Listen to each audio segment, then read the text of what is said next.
ஈடிக்கும் பயப்பட மாட்டோம், மோடிக்கும் பயப்பட மாட்டோம்னு சொல்றது வந்து சும்மா கேமராக்கு முன்னாடி சொன்னா போறாது. அதாவது ஈடிக்கு முன்னாடி போயிட்டு தம்பிங்களை கூப்பிட்டு நீங்க நிக்க வச்சு ஈடிக்கு பயப்பட மாட்டோம் அப்படின்னு சொல்லி இருக்கணும். மோடிக்கும் ஈடிக்கும் பயப்பட மாட்டேன் என கூறிய துணை முதல்வர் உதயநிதிக்கு நடிகை காயத்ரி ரகுராம் பதிலடி கொடுத்துள்ளார். தமிழக முதல்வர் வந்து நிதிய கூட்டத்துக்கு போயிருக்காரு.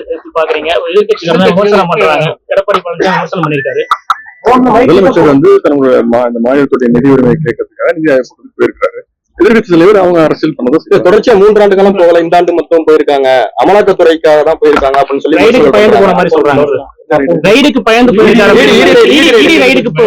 முறை நான் சொல்லியிருக்கிறேன், ஈடி இல்ல மோடிக்கு நான் பயப்பட மாட்டோம்.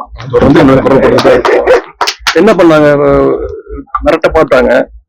மிரட்டி அடி பண்ணி வைக்கிறதுக்கு பயப்படுறதுக்கு அடிமை கட்சி கிடையாது திமுக. எங்களுடைய கலைஞர் உருவாக்கின கட்சி, சுயமரியாதை கட்சி, பெரியார் கொள்கைகள் தப்பு பண்றவங்க தான் பயப்படுத்த.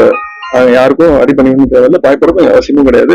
எதா இருந்தாலும் சட்டப்பூர்வமா சந்திப்போம். ஈடிக்கும் பயப்பட மாட்டோம், மோடிக்கும் பயப்பட மாட்டோம்னு சொல்றது வந்து சும்மா கேமராக்கு முன்னாடி சொன்னா போறாது. அதாவது ஈடிக்கு முன்னாடி போயிட்டு தம்பிங்களை கூப்பிட்டு நீங்க நிக்க வச்சு ஈடிக்கு பயப்பட மாட்டோம் அப்படின்னு சொல்லி இருக்கணும். மோடிக்கு பயப்பட மாட்டோம்ன்றது வந்து தன் மகனையும் அந்த தம்பிகளையும் நேரா கூட்டு போயிட்டு எங்க தம்பிகள் வந்து எதுவுமே தப்பு செய்யலன்றது வந்து ஆதாரபூர்வமாக அங்க நீங்க காமிச்சிட்டு அது நிரூபிச்சிருக்கணும். அது மோடிக்கு பயப்பட மாட்டோம் அப்படின்னு சொல்லிட்டு. ஆனா வந்து தம்பிகள் எல்லாம் ஓடி ஒளிஞ்சுட்டு இருக்காங்க. இவர் மட்டும் வீரவசனம் வந்து கேமராக்கு முன்னாடி பேசுறது வந்து அது யாரும் ஏற்றுக்கொள்ள மாட்டாங்க. இங்க இருக்கிற எல்லாருக்குமே, எல்லா மக்களுக்குமே தெரியும் எவ்வளவு வந்து இது இந்த டாஸ்மாக் ஊழல் எப்படி நடந்திருக்கு, 300 கோடி வீடு எப்படி கட்டியிருக்காங்க, இந்த என்ன சொல்றது, நடிகைகளுக்கு எல்லாம் எவ்வளவு காசு கொடுத்துருக்காங்க, வாட்சுக்கு எவ்வளவு காசு செலவழிச்சிருக்காங்க அப்படின்றது. அதாவது மக்கள் பத்தி கவலை இல்லை.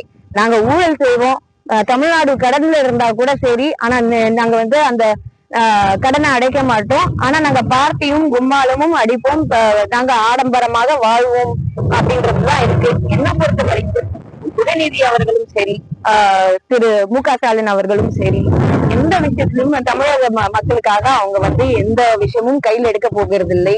கண்டிப்பாக அவங்களுக்கு எந்த ரெஸ்பான்சிபிலிட்டியும் இல்லை. நேரா வந்து வெள்ளை கொடியை ஏந்திட்டு நேரா போயிட்டு மோடி கிட்ட வந்து மண்டிட்டு மன்னிப்பு கேட்கறது தான். எட்ஜில உட்காந்து பாக்குறோம், நம்ம எட்ஜில உட்காந்துட்டு அவர் பேசுறாரு மோடி கிட்ட ஒரு பேப்பரை வச்சுக்கிட்டு. அப்போ கூட பேப்பர் வச்சுதான் பேச வேண்டிய ஒரு சூழ்நிலை அவருக்கு இருக்கு அப்படின்றதுதான் நான் சொல்ல முடியும்.